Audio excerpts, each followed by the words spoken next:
Well, whatever it is, Hello. pray that it never hits you. I've got a feeling love don't have to get away, you say it. Hello, good morning, Gotta welcome. be that way with me. Let's start with Because this, I only the love next one session. man. I'm I've got a Marcus hunch Castro I'm never from the going to World feel no Bank. other kind. Very pleased to welcome you to the third session under track 1, the energy track, the session on financing the energy transition.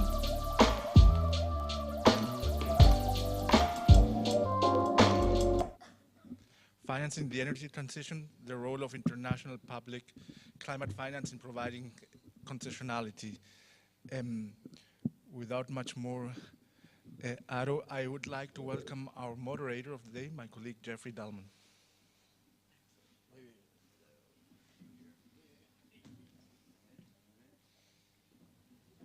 Get it? Yes, fantastic. Good morning, everyone. And I love the way you casually walked in. I know as climate people, we're not in a hurry. There's nothing urgent, nothing we need to be here to do or change or anything. So thank you very much for attending this morning. We have a little session, very exciting, and we got this fantastic panel to talk to you about public financing, international public financing in particular, and energy transition. And as you know, we are pressing on the energy sector to make a lot of changes, incredibly expensive changes, in order to reduce greenhouse gases, in order to reduce airborne particulates, in order to change the climate, to green the world, which is fantastic, but we need effective use of this international public finance. And as you know, the world is a complex space. There are a lot of competing demands on that public finance. How do we use this money effectively, efficiently, to deliver energy transition? So a very small topic for today. Should be very easy. We'll give it to you in a couple minutes. My name is Jeff. I'm from the World Bank. I'm based in Singapore. By day, my day job is infrastructure finance and mobilizing private capital for infrastructure investments in developing countries. My side job is leading something called the Emission Reduction Program, which is a World Bank initiative to help developing countries, help them try to understand these global carbon credits markets. These crazy markets that are shifting and dynamic and everything is evolving, but huge opportunities for, again, this public finance into green investments. So on that basis, that's the only reason why I'm moderator. The real talent is in the room next to me. Johan Nylander, let me read off my cheat sheet from NAN, who is a climate policy, climate finance, and carbon pricing expert, especially around market-based instruments. Does that sound good? Yeah. He's also very tall, very stunning, Swedish, fantastic presence, you'll see in a minute. He's going to start us off with a presentation laying the scenery, and then from there we have comments from Nadia Nair from ACT Commodities, who spearheads the development of renewable energy and carbon markets for ACT Commodities in the Asia-Pacific region. Thank you.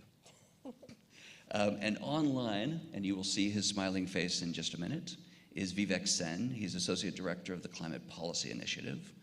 Unfortunately, CPI has an event in Delhi at the moment, so he can't be here in person, but he's going to join us on video. There he is. Fantastic. So without further ado, we're going to start with Johan. He's going to give us a presentation to lay the scene. And then Nadia and Vivek will come in with comments. Get your questions ready. We want lots of back and forth with you because we want to know what your questions are, where you want to see us pushing in this space. So please be ready. Microphones will be in the middle. But anyway, Johan, please. Oh, thank you, Jeff, for that very kind introduction. I'll try to live up to those expectations. Maybe the height is the only thing I can live up to, let's see. So I'm going to give you a brief scene setting about concessional finance and the role of public finance. So this will be very old stuff for some of you, maybe some new stuff for some of you. And I'm going to refer to a few different reports here, and one recent sort of flagship report is the one that comes from the Climate Policy Institute, and it's the Global Landscape of Climate Finance. So this report show where the funding comes from and where it goes, and it gives, yeah, sorry. I have to move on this one. Right, now you can see it, sorry. So I'm not going to go into details of the figures, but you can see the numbers here. And interesting here is that mitigation financing is increasing, partly because it's being reported better. And a lot of finance is going to the energy and transport sectors, which is, of course, necessary if we are to reduce emissions. Agriculture sector, industry sector attract a little less of this finance. So the numbers themselves are not very interesting unless you compare them with something. And this figure gives you an idea what role public finance and concessional finance play in this action, in this fight against climate change. So we might think that what is put here from public resources and from private resources are a lot of money. But we need to compare it with the costs of not taking action is. So this is a figure from this CPI report, and it shows quite clearly that the amount of finance is not yet there at the level it should be. So this new flagship report from CPI also identifies several steps that we can take to address this gap. And since this session is about concessional finance, one of the key things is, of course, to how we can leverage concessional finance, especially to the private sector, to increase and mobilize also private sector flows. So I'm not going to go into these details, but as you see, there are several things that we can do to mobilize more finance. So we're talking about concessional finance. So what is that generally? Well, it's something that is provided that go below market rate finance, typically provided by major financial institutions, development banks, multilateral funds, and it goes to developing countries to accelerate development objectives. Concessional finance is not one type of mechanism or instrument. There can be several types: concessional loans, grants, etc. And when do we use this? Well, hopefully or optimally, it should be where you have additional costs that cannot be met by the normal financing. So it would make the project viable with the support of this additional finance. Other things that it needs to address is there key risks in the project for implementing the project, key risks in the whole financing cycle. It should decrease the cost of capital. And it should also, as one alternative of having this additionality, provide access to additional capital. So when this goes to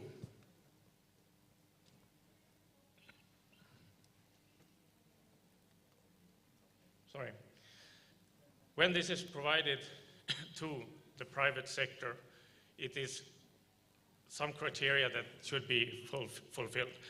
And one, of course, as I mentioned, this should make a contribution to, or a contribution that goes beyond what is already available, that is not on the market, that provides finance that cannot be accessed through the normal sort of market financing structures. And it should also, if possible, catalyze market development and mobilize private sector resources. It should aim to be sustainable so that it's nothing that is too short-term and is something that leads to projects or activities stopping after a while. It should be sustainable to contribute to commercial viability over a long time for a project. And not least important, when funding, the type of funding is provided to the private sector that receives it needs to live up to or conform to specific standards, high standards of conduct on the market.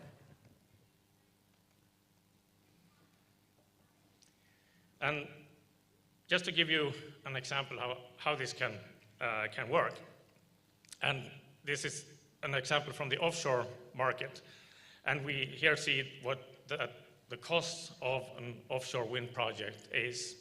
And we know also that for these types of projects, you will get a good income because it's going to generate electricity quite stable with some stability over some time. But still, the investment costs, the startup costs here are higher. And this is particularly the case in developing markets. So what you can do here with concessional finance is you reduce the cost of you reduce the cost of capital. And that means that this project can be viable without raising electricity prices or mix with a tariff. So this is one case where concessional finance can be used to, it reduces the cost of capital, it makes the investment possible. Offshore wind is one type. Floating solar is another type of project on emerging markets. You have also the grid infrastructure, storage, and those kind of things that need this type of finance to make the market develop renewable energy.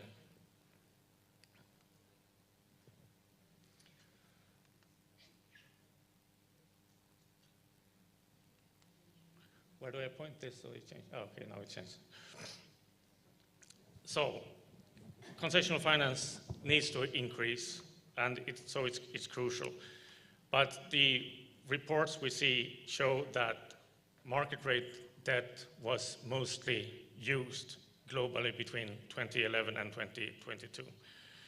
So grants and concessional finance, concessional loans, etc., need to increase and become more strategically coordinated.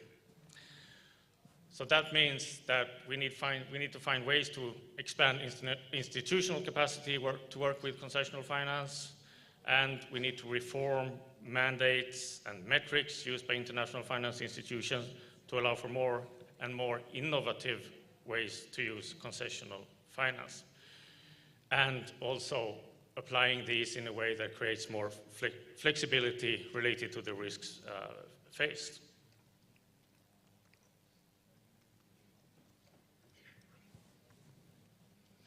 So I'll jump to the next slide here that recalls also a report from the Asian Development Bank about the climate finance landscape in this region.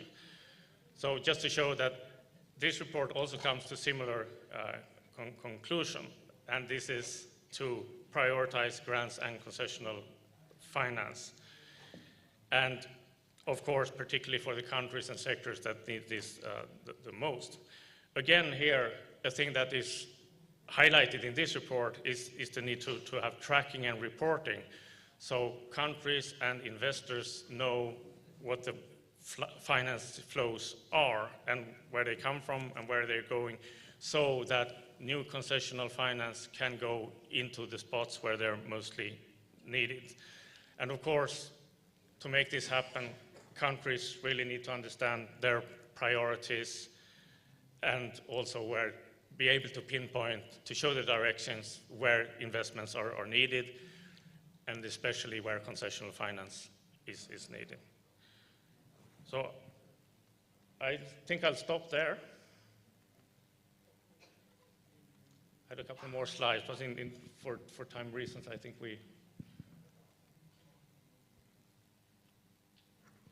So, thank you. Fantastic. Thank you very much. And Johan, you were going to illuminate a little more, build on my very brief introduction of your vast experience. Did you want to tell us more about the work you're doing and how it links up with these topics? Sure. Why not? Yeah, we're working for Nayan Consulting, and we have a team that is working on the Just Energy Transition Partnership in Indonesia. So I have a colleague here, Jeremy, sitting here in the audience. So these are the things we are looking at, how to make these things happen, how to accommodate energy transition, how do we create finance flows to decommission coal plants, how do we mix market finance, how do we mix that with concessional finance, with grants. Can we also use the carbon market? I was not supposed to go there. But how can we use the carbon markets also in this energy transition? And related to this, and maybe my main area is carbon pricing. So here we also see the strong link between carbon pricing driving energy transition, and also as a result of that, we have to look at the just transition, the impacts of carbon pricing. So it's a vast area: climate policy, climate finance, carbon pricing. And you might think you know everything. Well, in most cases you know nothing, but we know a little bit. So, but anyway, it's very nice to be here in a very exciting area. So thank you for letting me say that as well. I'm just getting them ready for the tricky questions so they know who to give those to. He's fooling me. Fantastic. Yeah. Excellent. Thank you very much. Thanks. So, Nadia, this sounds really easy. Take a bunch of public money, chuck it into a project, then the market comes in, done, right? Oh, and don't forget to present yourself before you start. Yeah, good morning, everyone. My name is Nadia Naya. I lead the strategy and development team over at ACT Commodities. Now, who's ACT Commodities? We're a global enabler of market-based sustainability solutions. That's definitely a mouthful. So essentially what we do is we represent over 5,000 clients globally in their decarbonization strategy, both in a trading perspective for carbon credits and renewable energy certificates, to name just a few, and on the primary side in fostering development and finance. So pleasure to be here. It's definitely not easy, at least not for me, but I took some notes from the presentation. Thank you very much. I think there's a few things that I connected before. I think maybe for the audience as well, I think concessional finance exists. I think it's not a novel concept, but the issue here is not the concept of it, it's the process of it, so the implementation of it. So we all know that concessional finance, and from the presentation we understand that it helps with infrastructure investment, risk mitigation, and to some degree it leads and transcends towards leveraging private sector investment, which is crucial for the sustainability and the scalability of these financing. But I think we're here today to at least try and tackle some of the issues on the processes and the implementation. I don't like to be a downer, but I'll leave a fact that I found from the Rockefeller Foundation. It says that we would need about $4.2 trillion by 2030 in clean energy investments in order to keep the 1.5 degree in reach. So I think at the end of the day, we're not here to sort of identify solutions, but how can we implement the various solutions effectively? Thank you. Excellent. Thank you very much. Fantastic. Vivek, do we still have you? Uh-oh. I can hear you from a very tiny speaker over on the side of the room. Hold on the tech team is madly wrestling with the echo in the room. Kind of cool.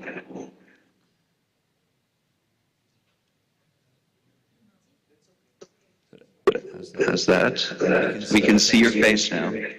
How are you? How are you at I sign hope you language? can hear me better now. That's perfect. That's perfect. Okay. So Vivek, tell me, we'd love to hear your comments on what you've heard so far. And I apologize to the audience for the echo in the room, but you're doing some really cool stuff with the Indian government in particular. Would love to hear more about how all of this comes down to reality in a country like India that's wrestling with these issues.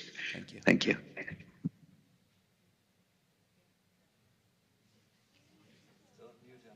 Thank you so much and good morning, everyone. It's a pleasure to join this esteemed panel. And I'm delighted to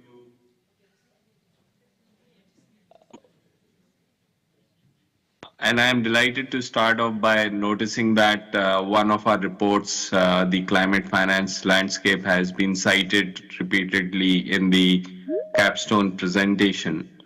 We do a lot of work related to climate finance, including tracking it and also providing innovative ways to deploy the limited pool of climate finance that is available into projects that will create the maximum impact.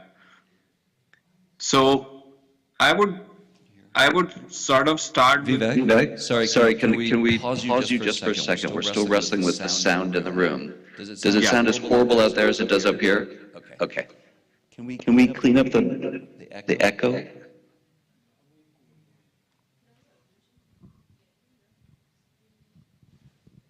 Sorry, Vivek, we don't want to miss a word, so we're trying to get the sound right. Yeah, sure. Thank you. Thank you.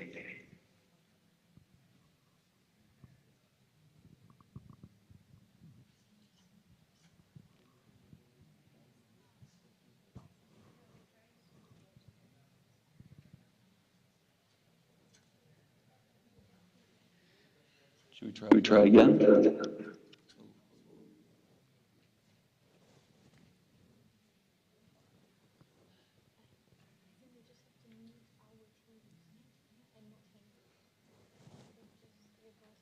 I see that.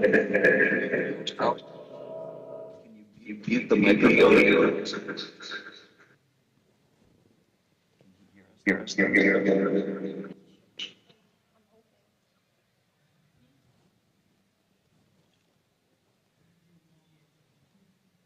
We should be really good.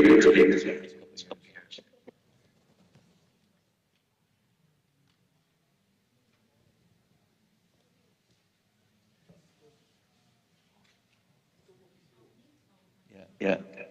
Mute our microphone.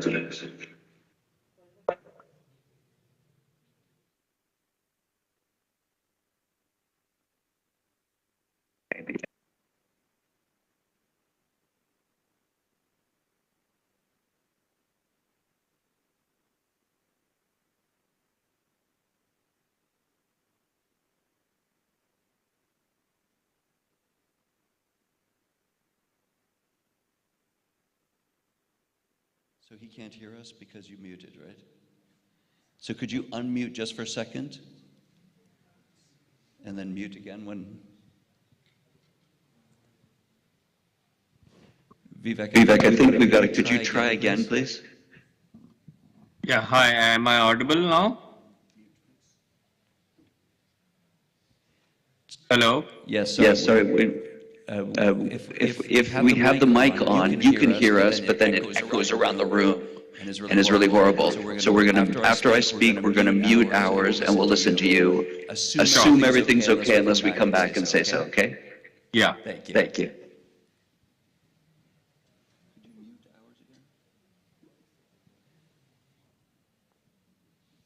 So I'll just take on from here and bring you to the basics of concessional finance.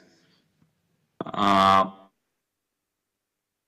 think the very important role that concessional finance place is that it targets high impact projects which are responding to the um, global challenges, like climate change is one of the challenges where uh, the role of concessional finance and public finance, international public finance, which is considered to be concessional, is very important. Um, as an example, a country may want to move away from fossil fuel and develop a series of renewable energy projects, but it doesn't have money to do so. So it does need support of international public finance to achieve this goal. Now, how is concessional finance used? And that's where I want to make a few interjections. Uh, the concessional finance mostly flows in form of concessional loans, uh, which is having easier terms of repayment, either a grace period or a subvented rate. But still it is a loan, right? And that is exactly where uh, there can be changes brought down wherein concessional finance is used more effectively. Uh, we can think about using concessional finance, and we saw this in presentation that only 7% of its of this international public finance is used to provide credit enhancement or partial risk guarantees. Now, this in my belief is a much more effective way of using the limited uh, public finance that is available, because it in a manner catalyzes the private sector and leverages the limited amount of public finance that is available by involving the private sector to deploy money into projects that are meant for global good, or that are meant good for the climate as such. So I'll stop here with my initial comments, and over to you.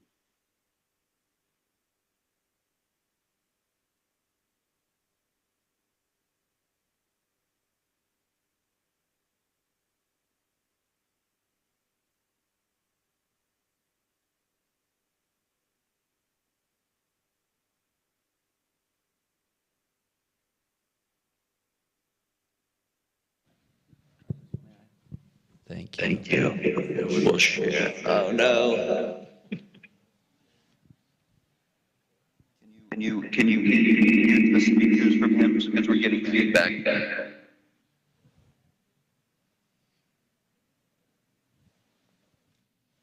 Is that better? Yes? Fantastic. I'm so sorry. We're supposed to be this smooth, fluid organization, all the stuff ready to go. Clearly, there are a few little hiccups, so apologies. Okay, what we're talking about? Energy transition, that's it. Okay, concessional finance. So super interesting topic, super complicated. You've got public money available. How do you use that public money? This is your tax dollars. What do we do with your tax money to help impact the investments that we know we need to make? And those tax dollars can come in, as we heard, either as debt, and maybe the government provides cheap debt to a project, or they provide money to places like the World Bank, and the World Bank provides cheap debt, and that's easier for governments because then the World Bank can be the banker. So you don't have to be chasing after your loans and all those kind of things. Or you do it through your development finance institution. Most governments have branches that lend money to these kind of investments and make them happen. Do you lend money to government to make these things happen? Do you lend money to the private sector? Is that loan a bond? And a bond is useful because you can take that bond and flip it into the market. So I can lend money to a project by purchasing a bond, and I can take that bond and sell it. So at some point that bond makes commercial sense, and then the secondary markets, other people get to buy these bonds, and so other people get to be involved in the process of flowing capital to these investments that will bring down, that will move energy out of fossil fuels and into more renewables. Now, but don't forget, on top of that, What else do we need this energy transition money for, this public money for? We need to reinforce grids. We need to spend money on grids that can respond and react and manage renewable energy. We need smart grids so that they use energy efficiently. We need to have wheeling rights, which is where the buyer of electricity is allowed to buy from whomever they want.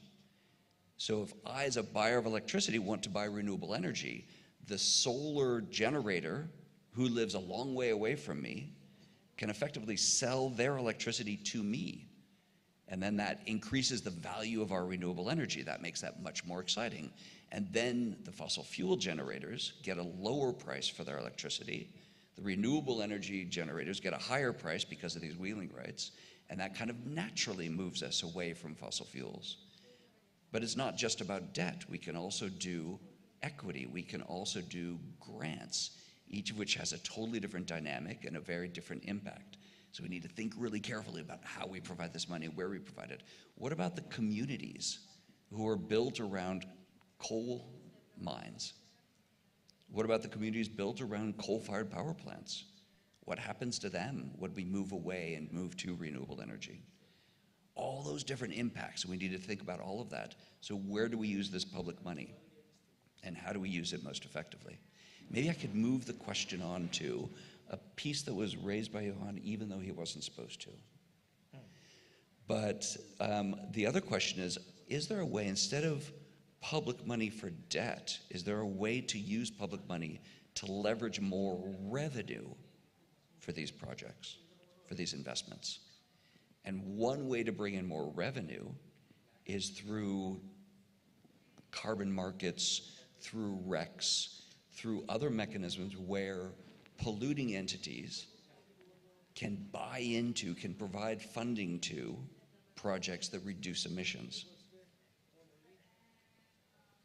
How do we use those mechanisms? Is that possible? Is that desirable? What do we do with that? Can I throw that question out to our august panel? Who wants to jump? I'll take a go at it. So I think there's a two-part question here. How do we kind of use the financing more effectively? And then how do we use different mechanisms? So maybe I'll try and answer the first one. I think there are many different forms of financing, as you just highlighted. Effectively, how do we prioritize that financing?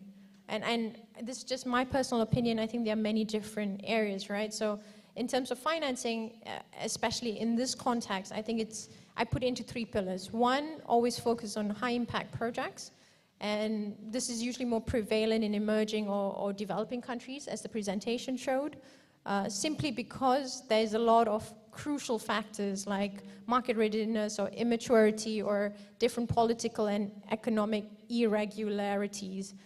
Second to that is to sort of transfer that to focus a little bit more on how this can eventually be sustainable towards private sector investment. So you start off the capital, you de-risk the project, and how do you let private sector come in? And a lot of that has to do with regulation and policy so that it aligns with a country's goal. I hope I'm making sense here. Now on the second part is, how do you sort of incentivize? So for me, I always think about financing as a carrot. I wouldn't say stick, more of a carrot model where it should incentivize some form of action or effectiveness. So I'll give you an example of how carbon markets are looking towards decarbonization. The Central Bank of Singapore, along with McKinsey, developed a template on how there could be transitioning credits. Basically, if a coal-fired power plant decides to retire early, ahead of time, that emission reduction of that retirement plus the regeneration or reinvestment into clean energy sources could generate transitional credits. And these credits will foster that transition. Because we think about decommissioning, we think about decarbonization, but we need to also create opportunities for those who are undergoing that decarbonization. So the people affected by this decommissioning of coal-fired power plants, the regeneration of renewable energy, and that goes back into my previous answer of make sure the finances go into infrastructure and also policy and regulatory support. Thank you. Thanks for that. I agree with that. And also, would like to come back to Jeff's points about wheeling and making the possibility of selecting where you purchase electricity, etc. I think in energy transition, and especially changing how we use electricity and how we can select the sources from where electricity comes, we need to change the whole ecosystem. And this is not only deciding to close one coal plant or put a target of increasing the share of renewables.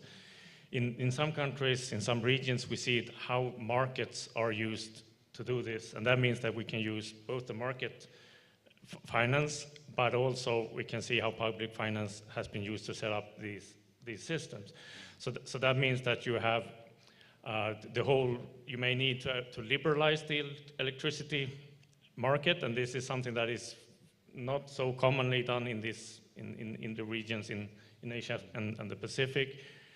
That would allow to trade electricity. It would make it easier to use this kind of the trade with renewable energy certificates, etc. So you would have different kind of commodities that you can trade to support the type of electricity that you want to purchase.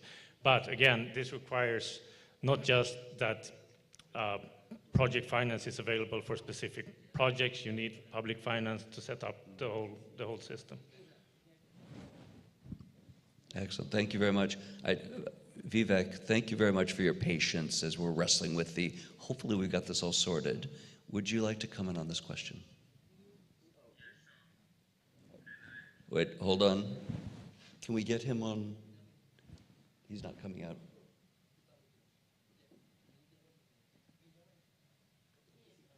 Sorry, Vivek, we can't hear you again. Could you try again? Nope, still not. Hold on just a second.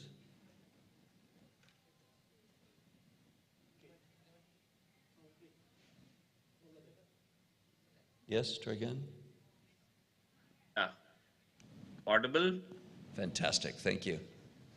Okay, and I'm so sorry for this this confusion and this technical glitch, but it's beyond control. I'll just want to continue on the drawbacks of the current public financing that happens internationally in form of concessional loans.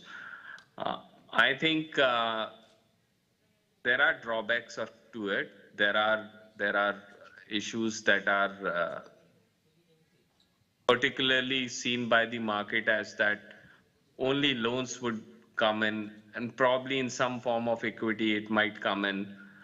But I want to stress upon that issues that the public finance needs to encourage investment into the most needy projects. If it's energy transition, then it has to support probably the transition itself in a manner that the projects that are typically unfinanceable or are less credit worthy get to the financing. So I believe that public finance as an instrument can transform itself by providing instruments such as credit enhancements, which could serve this purpose. The credit enhancements aim to mitigate the specific risks related to projects that are either weigh on its overall credit profile or decrease its appeal to private sector. So my limited point is that, okay, we have limited public finance available which can be used concessionally, but our needs are high, and therefore we need to use this limited public finance to leverage private finance into the energy transition saga. Excellent. Thank you very much, Vivek. Great. So, in the room, are we inspired? Excited? Nervous? What do you think about this, what we've discussed so far? Any questions, comments? Microphones up front. Don't be shy. Oh, yes. 2 hands up. Please come right up to the microphone.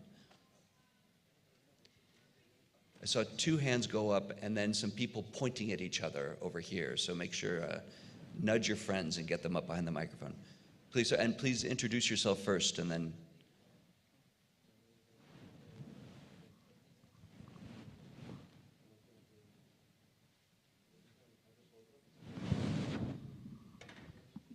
Hello. Okay. Good morning. I'm the Arianto from Publish Buat Jupe Indonesia, a civil society organization based on Indonesia.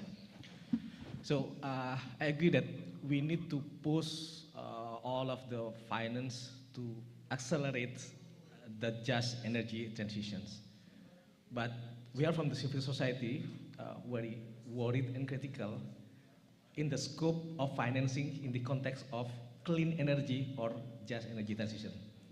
For example, how about the co-firing?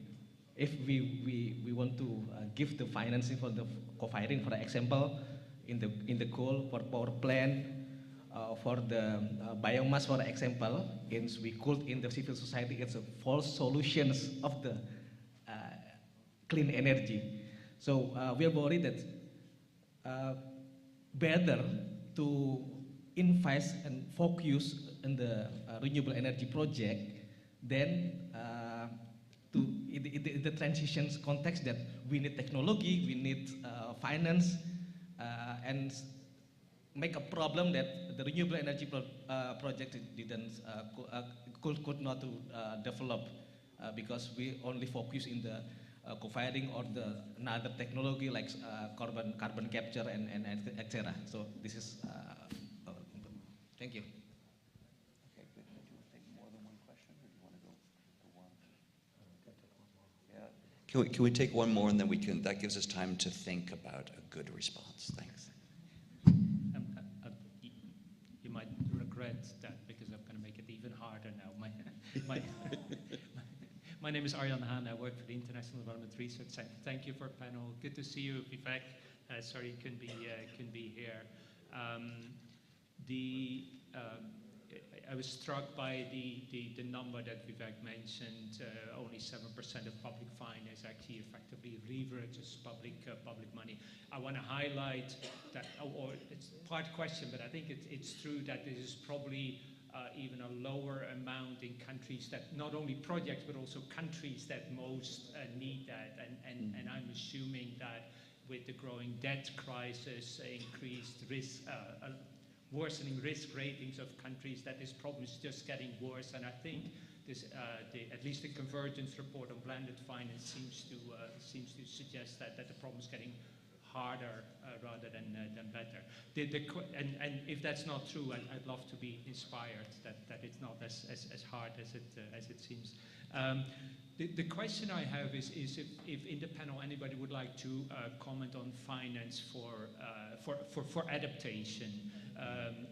I'd hate to think that the call for public money for mitigation competes with the call for money for adaptation.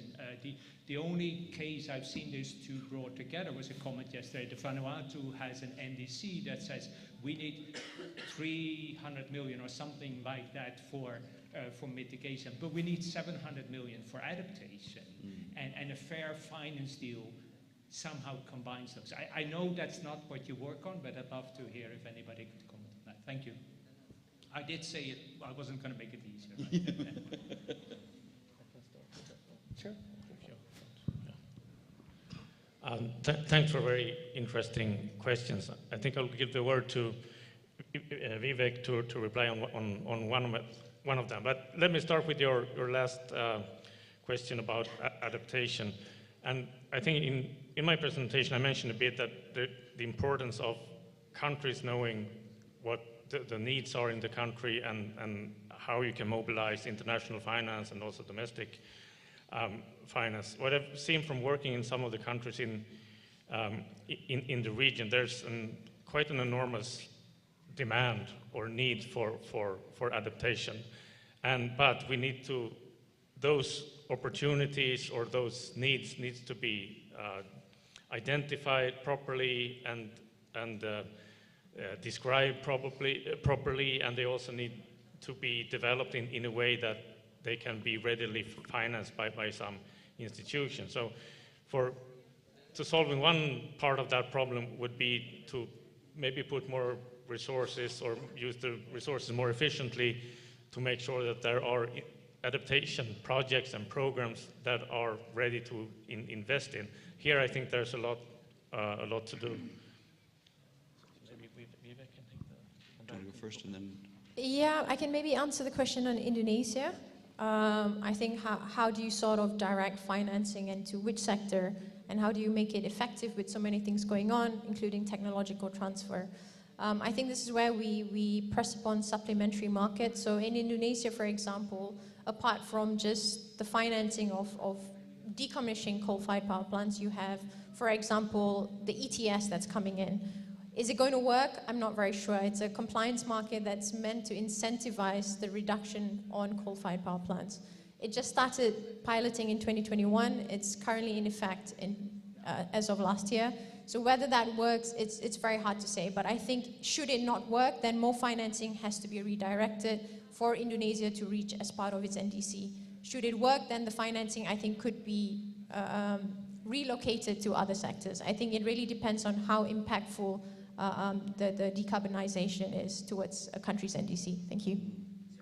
Excellent, thank you very much. And Vivek, can we give you a chance to come in? Yeah, I hope I am audible. Yes, thank you. Okay, so quickly on the Indonesia question, I think financing coal, even coal retirement through public finances is an issue I consider to be a moral hazard. Essentially, public finance should only go for creating new green capacity or green energy capacity. So I'll just stop there, and coming on to the question of adaptation. I think international public finance plus domestic public finance is the only solution for financing adaptation, because private sector would not be able to take on the risk associated with adaptation projects, and they will not want to venture into adaptation financing. So adaptation financing is purely public finance business, whether it's domestic or it is international. And I'd just like to cite an example. If there is a cyclone center that is a shelter that is built on the coast of a country to prevent the people from getting drowned when a cyclone is coming, would you allow a private sector investor to invest into that project? Because if you do, then that developer would charge people to enter into the shelter when the cyclone is coming. And that is not the case that we actually want to have. So adaptation financing will purely run on public finances, whether it is international or domestic. Excellent, thank you very much. Can I push you on that public hazard, that comment that you made in the beginning? Could you? Yeah. So moral hazard comes in, I mean, even decommissioning of coal plants or co-firing coal with biomass, it's essentially producing energy through coal. So it becomes a question of moral hazard. I mean, you cannot use the limited scarce public finance available to decommission or co-fire coal. It's a issue of, it's like using the same money which you want, the act that you want to negate, but you are still doing it with the limited money that you have. So that becomes a moral hazard question in my opinion, but other panelists may be having different thoughts about it. Excellent, thank you very much, that's super interesting. And maybe just a comment back on the adaptation, and that's one that we wrestle with, because that's really tricky. I heard a phrase the other day, carbon tunnel syndrome, and that we have a tendency to be so focused on carbon that we forget about, and are victims of our own success, right? We've really pushed down this track, and it's fantastic and wonderful, and GHG is really important, and but we're missing a lot of the other pieces, and adaptation, for example, doesn't get the same attention. And I would completely agree with Vivek. I think outsourcing that to the private sector is not very helpful. But at the same time, there are a lot of advantages and value created by adaptation. You're saving land that would otherwise not be useful. In some cases, you're creating new land that could be useful. that could be developed. In other cases, you're saving industries from having to move and all the cost implications. If we had the data, could we bring in the private sector as a partner to help us with adaptation in order to save themselves the cost that climate change is going to inflict on them? And if we had the data, if we could help everybody see where this is headed, is there a revenue stream that we're missing that we should be leveraging for adaptation? But there's a long queue, and apologies, I'm not sure who was first, but the gentleman at the microphone, please. Hi, so I'm Russell from Southport, based in Singapore. I've got two questions. I think one is to Vivek's comment on the moral hazard point. I think to take the flip side of it, one of the issues with concessional financing is the T's and C's that are associated to it. And that's more often the gripe that developing countries have. And I think one of that in this case of transition financing coal power plants is, in the first place, why should a developing country give up the right to access such energy sources itself, and to have to do it at a renewable energy scale? So why can't a developing country do it, transition to LNG, for example, because the West has already done that transition. Why is there a need to leapfrog? Right? I think part of that discussion itself, are we, as the developed countries and the West, imposing ideals that the developing countries do not feel the need to sort of conform to, firstly. The second question is, I think the conversation predominantly focused on renewable energy, and part of that discussion, what seems conspicuously missing is the conversation about China. So China, the renewable energy output that China has this year alone, if we were to take it as a country, that is the renewable energy output is that of the entire energy output of Germany. So that's China alone. And yet, conspicuously in this discussion is what is China's role, if any, right? And we also do see, similarly, the entire electrification of the Chilean economy that is being driven by China right now. But yet, when we come to talking about all of this, in this discussion, China seems to be missing in that conversation itself. And as part of public financing, would that conversation, or should that conversation be shifting more towards not a Western ideal, but really what does the Global South need, and what does the Global South should have, essentially? And I think that question kind of ties in together. I'm not sure if it increases the difficulty of the questions as it passes, but yeah, just grateful for your thoughts on this. Thank you. Excellent, thank you. And let's add to the next one. You're giving me a big smile, so clearly this is an easy question. So please go ahead. Good morning. Thank you so much for such an informative session. I'm a representative from Publish What You Pay International and the Philippines. So as we know, climate finance plays a potential pivotal role in ensuring justice in the just energy transition. And with the need for accelerated climate finance and investments in renewable energy to reach 1.5 degrees by 2030, I wanted to ask what kinds of human and environmental rights due diligence mechanisms have been established to ensure that communities hosting the raw materials necessary for a low carbon future are protected? Not only these host communities, but also host communities throughout the green energy supply chain. Thank you so much. Excellent, thanks. Should we start with those two, or are you guys feeling ambitious? What do you think? I can start with the question from the guy from South Pole. Sorry, I missed your name. But Russell. Yeah, so on the question related to a transition fuel, and if I understood it correctly, on a transition fuel like LNG that Europe has adopted, not every country is blessed to have a transition fuel like that. So their only option is to transform from coal to renewables, right?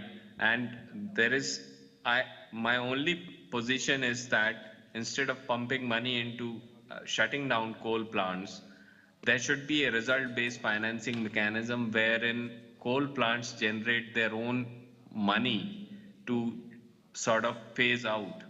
It can be through selling of the credits, the carbon credits that they produce, and therefore they can self-finance themselves shutting out, and no need of public finance is felt. On the second question, that is related to, I guess your second question was on China. Now, if we compare the corpus of all the multilateral and bilateral development finance institutions across the world, the total corpus would be around $1 trillion, right? And please correct me, Jeff, if I am wrong, $1 trillion here and there. But if you compare that with China Development Bank, the corpus is around $30 trillion. So China doesn't need any sort of public financing support as such. In fact, you are very right. It is supporting other countries in global south to transition out from coal or transition out from coal, develop their energy infrastructure. So China does come into picture, but not as a recipient of climate finance, but as someone who is a provider of climate finance. That's my limited point. Excellent. Thanks very much, Vivek. Any appetite? So are we too linear on fossil fuels to renewables? Should there be some transition within those concepts? The human side of transition and China. Yeah, I think I'm just going to add on to the conversation between Russell and Vivek. I think I agree on both sides. One, I think the moral hazard issue, and two, on the other side, whose timeline are we on, and whose timeline should we be following? I think it's easier said than done to always say someone should do something, but at the end of the day, there is an opportunity cost or economic cost for every country. So I think at the end of the day, we can always suggest something, but if it fits into the bubble, then it works. Otherwise, it will have to transition in its own way. So I think there's no easy answer to that. I personally don't see I don't see it fully being an extreme moral hazard, because at the end of the day, you need to incentivize. A lot of this transition here today is to incentivize. It's easy to say that everyone has a good heart to have this transition, but everyone is learning as we go. And maybe I'll relate it. I'm not sure if I got the question on human, the human rights and the impact of it. What's being done? Politely and respectfully, I would say not enough. That's simply because the environment has always been on the sideline, and communities have always been on the sideline. More and more so in the past decade, or at least half a decade, they've come into the center of attention, but everyone is demanding that attention, but not really answering on what should be done. So I would say not enough. I think there's a lot of standards out there that address the issue, but the actual implementation and addressing that activity is still a work in progress. That's my most honest answer. Thank you.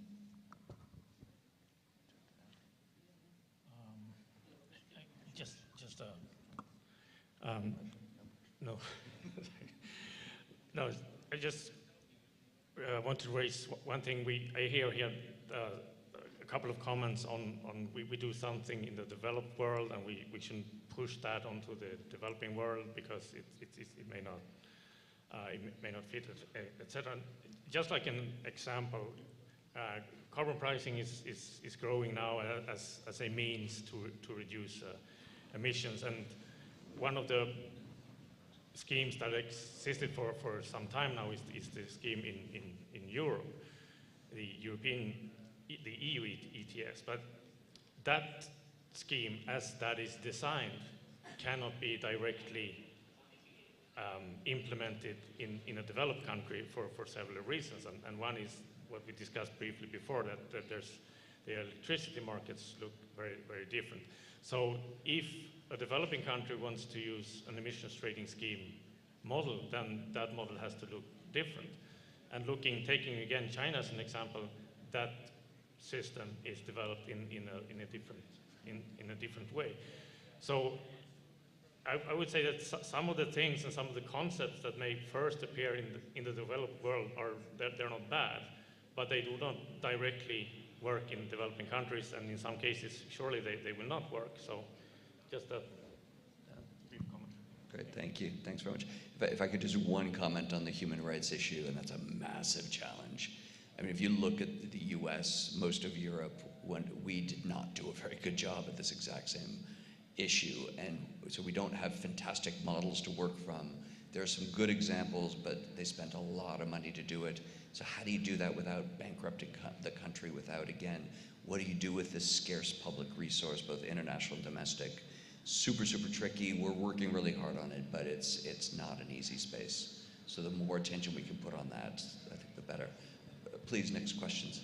Thank you very much. It's hard to pick up on the human rights aspect without referring to my T-shirt, which wasn't the nature of my question, but drawing attention to the fact that there are a number of Vietnamese civil society leaders who are imprisoned, and it's had an enormously chilling effect on civil society there, which we desperately need, with the strength and importance of NGOs to ensure accountability as the just transition takes place. Sorry, could I ask you to speak closer to the mic? Yes, I'm not sure if it's just me. I'm not able to hear you too well. Yeah, I mean, you're too tall. You've got to get close to that mic. Oh, I could raise the mic. Thanks. I mean, on the topic of human rights, it's been mentioned a few times the importance and strength of NGOs, and I mean, there are a number of Vietnamese civil society leaders currently incarcerated, having a very chilling effect on civil society there, which I'm sure imposes enormous challenges for the provision of public finance, especially when we talk about countries receiving JETPs. That was not the nature of my question, but I thought it was a segue that I needed to use from the topic of human rights. My question relates to the sheer frustration that we have, that I certainly experience, of public finance, taxpayer finance, continuing to do such an enormous amount of heavy lifting. Coming from a few years where we've had central banks keeping liquidity into the markets during COVID, and now in a period of high inflation, high interest rates. Most of the benefits of that are being reaped by those same private banks instead of the public sector. The benefits that come with such a relatively limited amount of public finance are immense, as you all know, as we all know.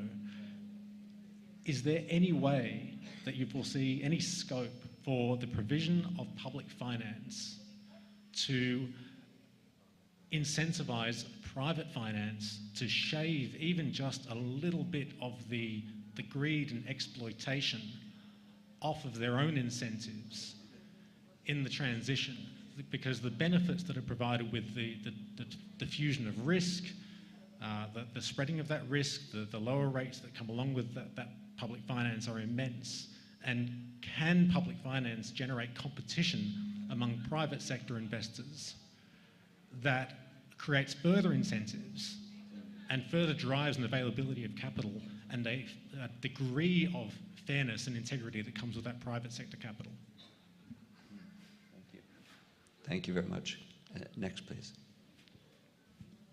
Yeah, hi, Alan. I'm coming from BF Corporation, so coming from the private sector.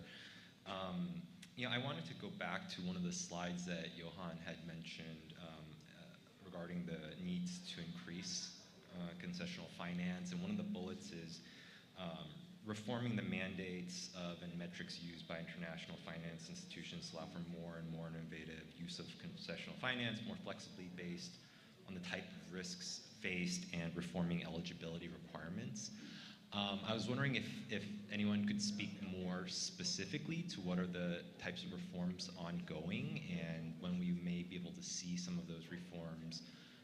Because in my experience, there's an inherent mismatch between concessional finance and, at least from my industry, the partners that need access to the finance in terms of, I'd say, scale. So we're talking about perhaps projects of less than $10 million.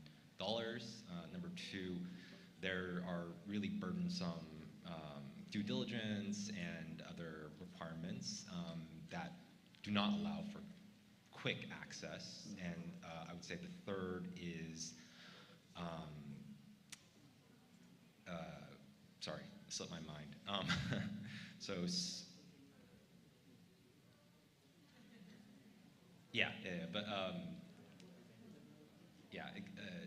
Just if you could talk more about. Don't worry, you'll think of it as soon as you sit down. Yes. Exactly. Yeah. Thank you. Excellent, thanks very much. Can we take the third, actually, because we're a little squeezed on time. So if we could take all three. Okay, thank you. So I'm Joe Francisco from the Philippine government, from the Climate Change Commission. So actually, I just want to touch base since in the Philippines, we are studying the feasibility of establishing a carbon pricing. So we're still in the pipeline, whether we're going carbon tax, ETS, or cabin tax at the same time. So right now, what we're looking at is on the benchmark that exists, that the proceeds of the carbon markets, both at the government and the private sector sides, the revenue recycling that they're doing focus more on financing energy, renewable energy, transitions, etc. But power sector is one of the viable aspects to cover in this carbon market schemes based on existing benchmarks. So we're quite curious because when we try to look on the whole life cycle of greening the energy sector, particularly in the power generation, we need also to ensure that while we transition them to a green and cleaner future, we also have those adaptation component, the one that we mentioned a while ago, the carbon tunnel syndrome-ish. So I'm just curious, like, are there any benchmark or examples of both private and public initiatives where a financing or a proceeds of carbon markets proceeds on ensuring that energy infrastructure are resilient to climate impacts? Because the scenario is we're going green. We're trying to transform our energy system into a greener and cleaner future. But the one problem that we tend to forget along the way is making sure that those transmission lines, those that provides the electricity from the power generation to the residents, for example, do stand the impacts of storm, extreme heats, and other impacts of climate change. So we're kind of curious on how are the existing experience are looking at that. Thank you. Excellent. Do you mind if we start with Vivek? Do you mind if we start with you, and then we'll shift along? Yeah, sure. The question from the gentleman on how to leverage public finance to sort of bring in more private finance. You are absolutely bang on, sir. I would say that's the need of the hour. You have to remember two words. One is impact, the other is scale. If you bring in pure public finance, then it will bring in impact. But if you have to bring in impact at scale, then you need to leverage public finance to bring in more and more private capital. The ways and means to do it is, one, partial risk guarantee facilities that can be funded by public finance. Two, credit enhancements that can be funded by public finance. Three, first loss facilities that can be publicly financed. So these are the mechanisms that immediately come to my mind when it comes to leveraging private finance, and that's absolutely the need of the hour. But I also want to comment upon your point of that the scarcity of public finance as such. Public availability of public finance depends upon the gross annual savings rate of any country. For example, in India, the annual gross savings rate is around 18%.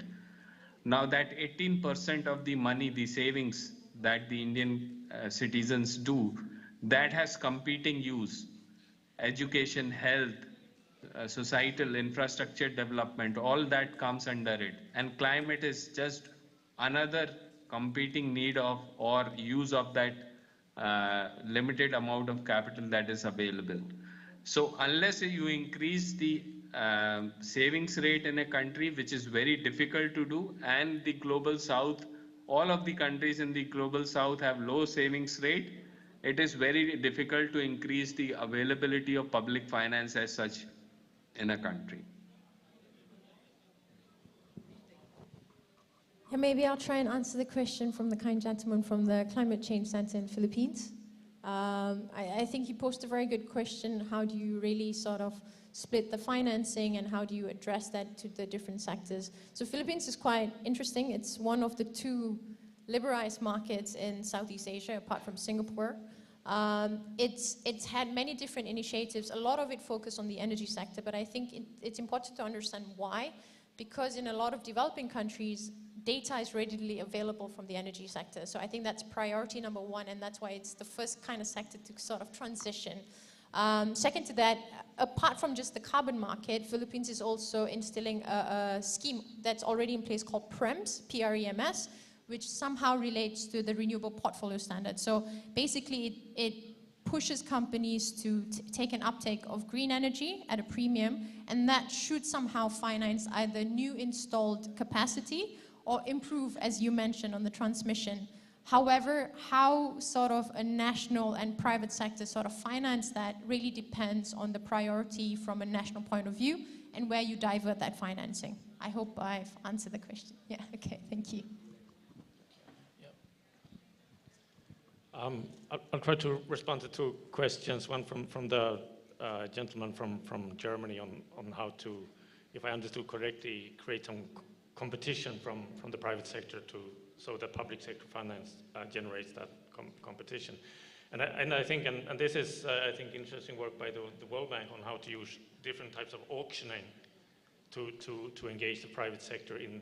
I guess this is primarily for climate mitigation. I don't know if it can work for adaptation, probably not. But I think there's an interesting concept in increasing the use of auctioning to use this public finance as efficiently as possible.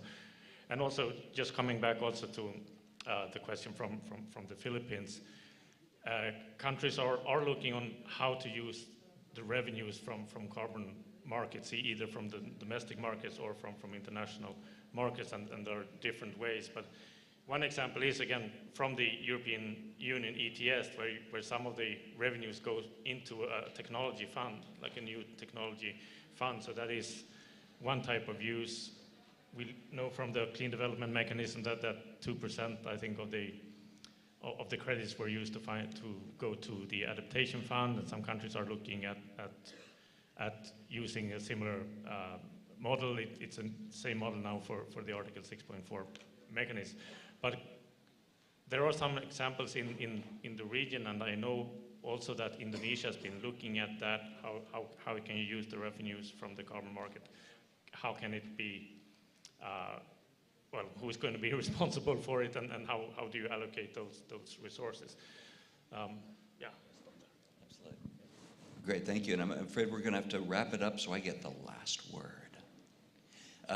So just wanted to respond on two of those questions. One was the blended finance and when to use concessional finance, and some frustration about private financiers and maybe the standards they apply, in particular environment, social, and that one of the ideas of using concessional finance in parallel with private sector finance is that concessional financiers tend to have very high standards and requirements, and it's actually really difficult to get private financiers to come in alongside people like the World Bank because we're a bit difficult, right? We ask all kinds of questions, we push people to do things, we ask for really high standards on environmental and social, and we ask lots and lots and lots of questions. So in the early days, you start this conversation, the private sector might come in, but it's so difficult to bring somebody in. By the end of the project, when you're ready to go out to, when you're ready to start building, this has now become kind of a mainstream thing, and it's something that everybody wants to be involved in. And then you get criticism. Why are we using public money for this? It should all be private money. And it's really interesting watching the evolution of that conversation over the time that you're engaged with the private sector. And so we're constantly trying to figure out better ways of doing this and being a bit more efficient and engaging with a larger population on the private sector side. And hopefully we're getting better at it, but I won't comment on that. Second is on the role of NGOs. Absolutely critical. And yes, for organizations like the World Bank, NGOs ask really tricky questions for us, create a lot of extra time answering those questions and engaging. All of that is really, really important. And especially on the ground where we just don't have that knowledge, we don't have that engagement. And so the role of bringing these issues up and engaging with us is super important, and that whole human rights side and social side of the energy transition, massively important. And if we don't get that right, then we've not achieved a just energy transition, period. But anyway, thank you all for your patience. Thank you so much for living through our IT challenges. Glad we got to the other end of it. Vivek, thanks so much for your patience. and being on the other is so frustrating, sitting in front of your laptop and trying to get the feel of the room. Our audience has been fantastic, great questions, lots of big smiles and energy, which is super helpful. And thank you to the rest of the panel. Brilliant job. And thank you all. Have an excellent rest of this conference. And thanks again. Thank you.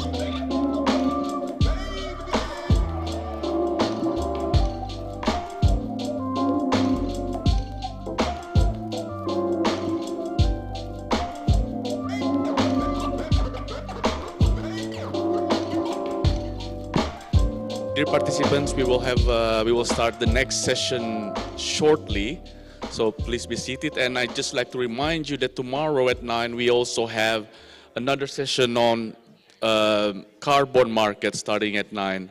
Thank you so much. We get 6.